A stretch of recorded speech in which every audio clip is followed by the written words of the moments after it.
આપણે આવી ગયા છીએ શ્રી સ્વામિનારાયણ મંદિર નૂતન મંદિર મહોત્સવ અંજાર। તો આપણે એવી જગ્યાએ જવાના છીએ કે જ્યાં રોજની 15 થી 20,000 માણસોની રસોઈ બનતી હોય એવું આપણે એક રસોડું જોવા જવાના છીએ। તો ચાલો આપણે ફટાફટ એવું રસોડું જોવા જઈએ અને સાથે તમને પણ બતાવું કે માણસો કેવી રીતે રસોઈને બધું બનાવે છે। તો આપણે ફટાફટ જઈએ રસોડું જોવા માટે। અહીં બધી બહેનો સરસ રીતે રસોડામાં તન મન ધન થી કામ કરી રહ્યું છે અને તમે જોઈ શકો છો ને તમે જોયા પણ નહીં હોય આટલા બધા લાડુ એક ભેગા બનેલા હોય। હું પણ પહેલી વાર જોઉં છું કે એક ભેગા આટલા બધા લાડુ બનેલા છે સરસ મજાના। અને આપણે જો અલગ અલગ પ્રકારની બધી બહેનો સેવા કરે છે। કોઈક લાડુ બનાવે છે, કોઈક લાડુ બનાવે છે, કોઈક શાક સુધારે છે કે અમુક જેવી એજ એના પ્રમાણે અલગ અલગ કામ ચાલુ જ છે રસોડામાં બહેનોનું।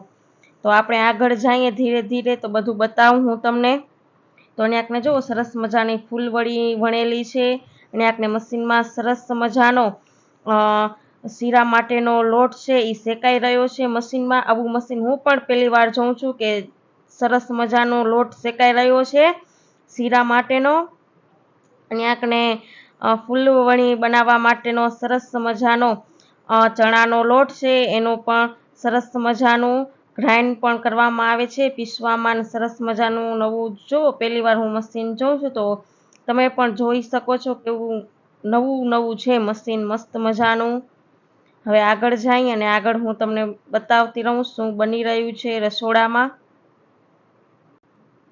અને આપણે સરસ મજાની ફૂલવણી તળાઈ રહી છે અને આપણે સરસ મજાના ભાઈઓ ફૂલવણી તળી રહ્યા છે બહુ જ મોટી સંખ્યામાં, કારણ કે રોજની 15 થી 20,000 માણસોની રસોઈ બને છે। તો જો અને આપણે 15 થી 20,000 માણસો માટેની ફૂલવણી તૈયાર થાય છે। આ બાજુ તૈયાર થાય છે બુંદી સરસ મજાની બુંદી પણ જો તળાઈ રહી છે બહુ જ મસ્ત મજાની।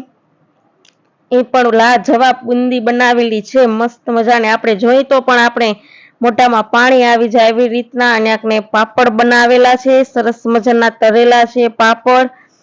હવે આગળ જઈએ અને ધીરે ધીરે તમને બુંદી સરસ મજાની બતાવી દઉં કે તમે જિંદગીમાં પણ નહીં જોઈએ એવી બુંદી। તો ને આપણે તમે જો બુંદી રેડી થઈ ગઈ છે અને બુંદીની ઉપર સરસ મજાનો કાજુ પિસ્તા બદામ એનાથી મસ્ત મજાની ડેકોરેટ કરેલી છે બુંદીને પણ। બીજું એક નાનકડું રસોડું બનાવેલું છે ત્યાં આપણે પહેલેથી સ્ટોક કરેલો છે ગાંઠિયા છે, અલગ અલગ જાતના લાડુ છે, મોહનથાળ છે, પાપડ છે, એનો આપણે સરસ રીતે સ્ટોક કરવામાં પણ આવે છે તમે જોઈ શકો છો। અને સાથે હું તમને બતાવી પણ રહી છું સરસ મજાનો સ્ટોક કરેલો છે આખો નાનકડા રસોડામાં। જુઓ ને આપણે મોહનથાળ બનાવેલો છે અને આપણે બીજા પેકિંગ કરેલા છે લાડુના ગાંઠિયાના ને એવા પહેલેથી તૈયારી કરવામાં આવી, કારણ કે પછી રોજ લાડુ ગાંઠિયાને ન બનાવે કારણ કે બગડે નહીં એટલા માટે। તો સરસ મજાનો અહીંયા આપણે સ્ટોક પણ કરેલો છે, અલગ અલગ જાતના લાડુ છે નવી જાતના।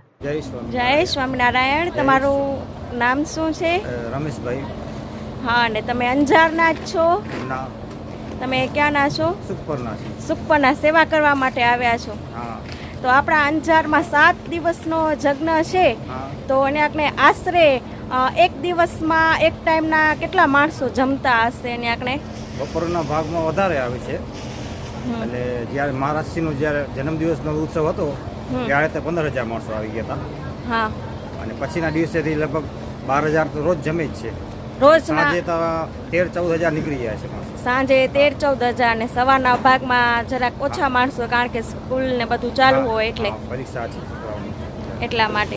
તો તમને આઈડિયા કેવી રીતે આવે છે કે આટલાક માણસોને આપણે રસોઈ બનાવી? આઈડિયા તો પહેલેથી અમે નક્કી જ કરેલું છે રસોડાની અંદર કે પહેલી દિવસેથી ખબર પડતી જાય, દરરોજના માણસોને ખબર પડતી જાય છે એટલે વધતા જાય છે રોજના માણસો। એટલે જેમ દિવસો ઓછા થતા જાય છે એમ ધીમે ધીમે જેમ માણસો વધતા જાય છે એવી રીતે તમે રસોઈ પણ વધારતા જાઓ છો, એવી રીતે તમારો આઈડિયા લગાવેલો છે રસોઈ બનાવવાની। આપણે ક્વોન્ટિટી પ્રમાણે લોટનું ને એનું વિતરણ કરવામાં આવે છે અને આપણે બેનો લોટ લેવા માટે આવ્યા છે તો અહીંયા આપણે ભાઈ રાખેલા જ છે તો સરસ મજાનો જોખી અને બહેનોને આપશે। 17 કિલો કમ્પ્લીટ કરજે।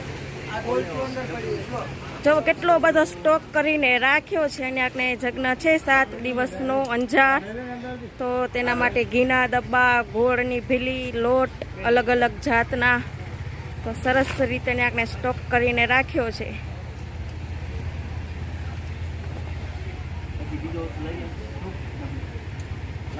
તો આપણે ભાઈ જોખી દે છે બેનોને લોટ.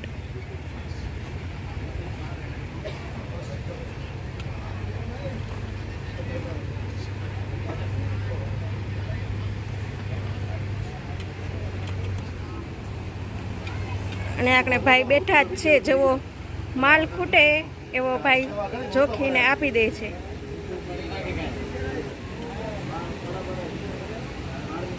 એને ઓલું મિસ્ત્રી પરિવારમાં સામે